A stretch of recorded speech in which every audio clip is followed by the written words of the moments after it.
Assalamualaikum warahmatullahi wabarakatuh. Perkenalkan, nama saya Sali Putri. Saya dari kelas 3C Administrasi Bisnis, um, dari Politeknik Negeri Padang. Dan tujuan saya ialah untuk memenuhi tugas akhir dari mata kuliah Web Design.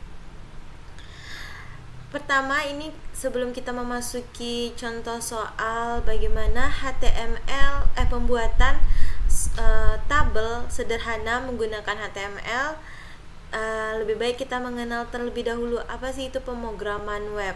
Nah, pemrograman web sendiri pasti tidak asing bagi kita. Apa sih itu web? Nah, perkembangan web itu dari generasi pertama atau 1.0, generasi kedua 2.0, dan generasi ketiga 3.0, sampai akhirnya generasi semantik atau yang disebut dengan generasi web iOS yang membuat kita mencari sesuatu itu lebih mudah.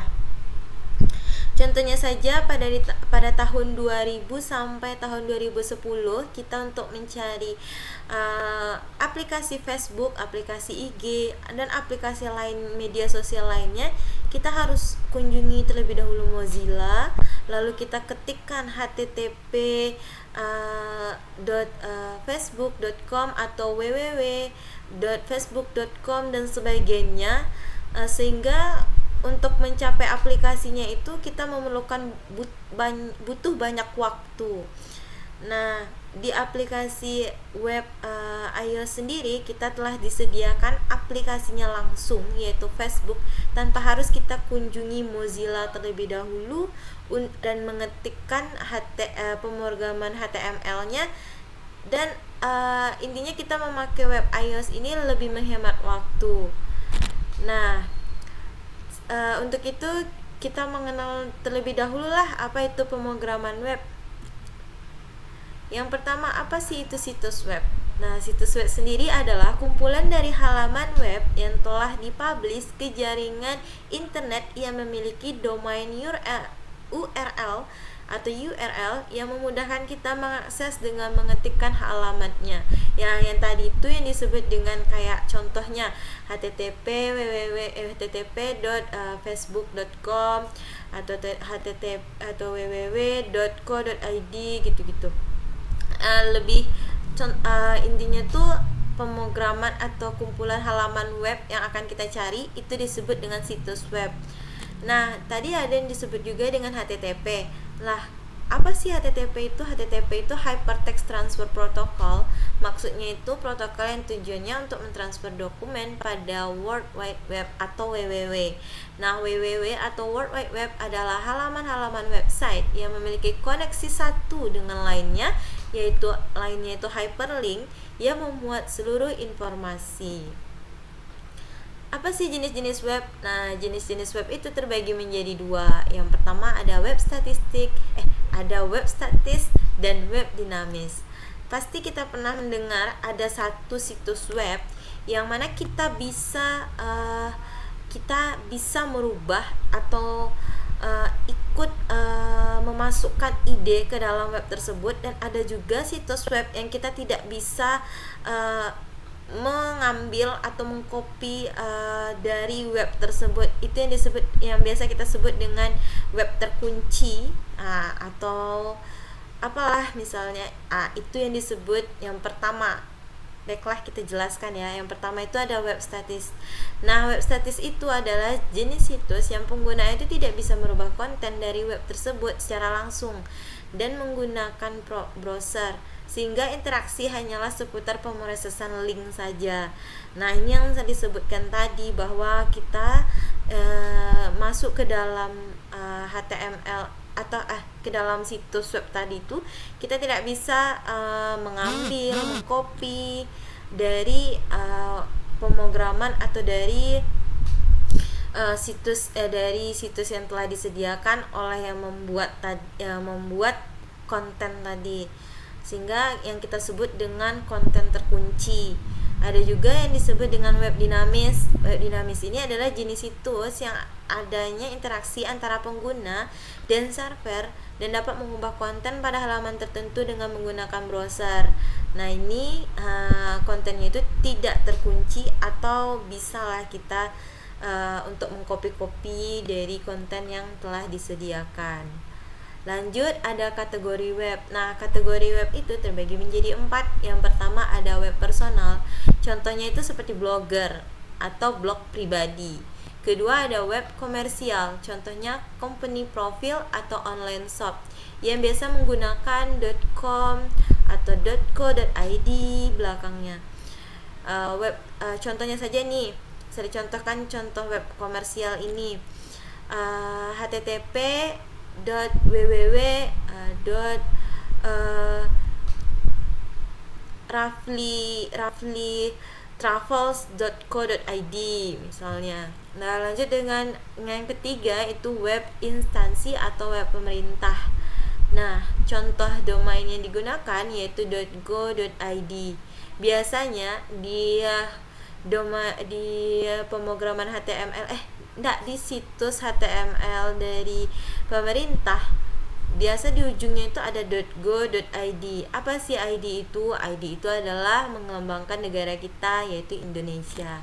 Yang keempat ada website non-profit, contohnya yayasan, sekolahan, dan jenis domain yang digunakan itu adalah org atau edu. Edu itu adalah education.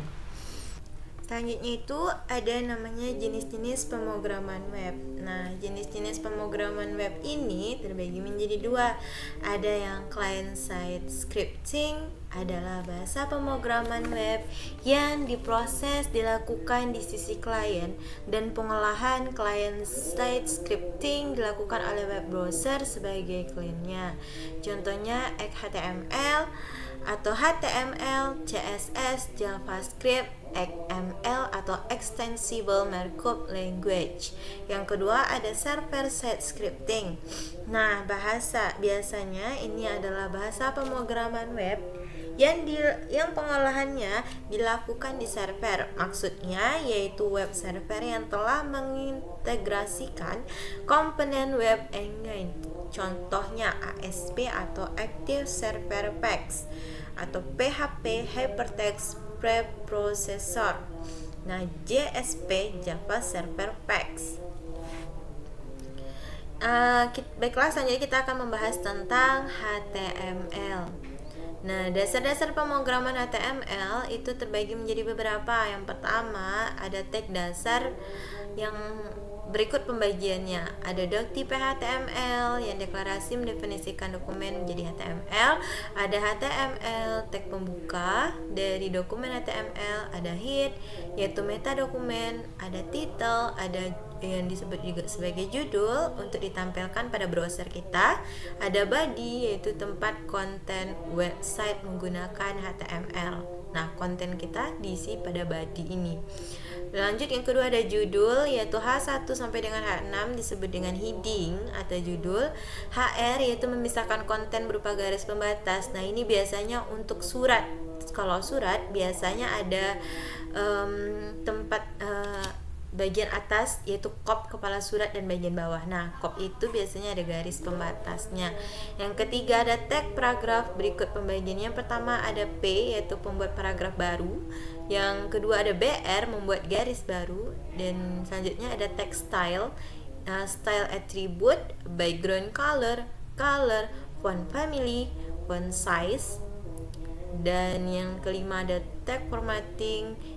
Yaitu ada B untuk mengubah garis teks tebal, I untuk garis miring, tag gambar. Untuk tag gambar ada IMG, SRC, width, height, dan picture. Tag from juga ada, yaitu berikut pembagiannya ada from, input, tag chart, label, page set, slide, option, graph, dan option. Nah, ini biasanya kita akan tulis tag formatting ini pada coding. Nah, yang selanjutnya ada tag table. Nah, ada table, tr, td, th, caption, border collapse, padding, text elegant, border spacing, call span, dan row span. Nah, sampai sini kita sudah mengenal apa sih itu dasar-dasar pemrograman dari HTML. Nanti kita akan membahas bagaimana sih cara membuat tabel sederhana pada HTML. Dan yang tag tabel ini juga perlu kita pahami pembagiannya agar kita tidak salah. Yang paling sering keluar itu biasanya TR dan TD. Pembeda TR dan TD itu baris. Kalau TR itu disebut dengan baris pada tabel, dan TD itu adalah kolom pada tabel. Dan oke, baiklah. Terima kasih sudah meluangkan waktunya. Jika ada kata-kata yang salah mohon dimaafkan. Assalamualaikum warahmatullahi wabarakatuh.